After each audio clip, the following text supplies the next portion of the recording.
Rajvanshi number 1 channel तुम्हार लाख स्वागत है। तो रिसेंटली যে তর্ক বিতর্ক উঠিছে রাজগঞ্জের ভিডিও প্রশান্ত বর্মন তাক নিয়া এই যে তর্ক বিতর্ক উঠিছে যে হয় কলকাতার এক স্বর্ণ ব্যবসায়িক খুন করেছে। তো এই অভিযোগ ওর বিরুদ্ধে আসেছে, নিউজ পেপার ভরি ভরি উঠিছে, সোশ্যাল মিডিয়া ভরি ভরি উঠিছে। তো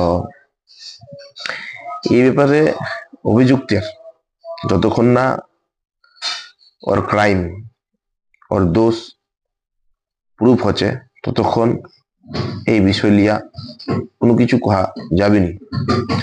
যতক্ষণ না সোশ্যাল মিডিয়া পোস্টে সবকিছুতে দেখা যাচ্ছে যে সবাই পোস্ট করেছে কিছু মানে রাজবংশী গিলা ওর সাপোর্টে পোস্ট করেছে আর বাঙালি গিলা ওর মানে সাপোর্টে পোস্ট করে না, আনসাপোর্টে পোস্ট করেছে। তো এই জিনিসটা বেশিরভাগ দেখা যাচ্ছে।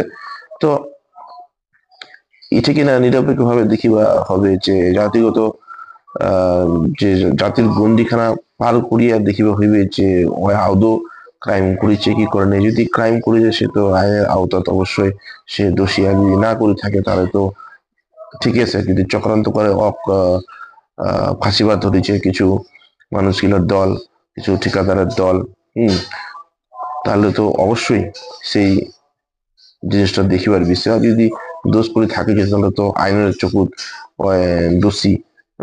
এখানে নিজেও কহছে ওরা কথা যে নিরপেক্ষভাবে আইন বিভাগ এই জিনিসটার বিচার করবে। তো ডিরেক্টলি অন্ধভাবে সাপোর্ট তো করিবাও যাবে নি, আর কি করিছে আর অন্ধভাবে সাপোর্ট করিবাও যাবে নি, আর তাকেও খুনি সাব্যস্ত করা যাবে নি।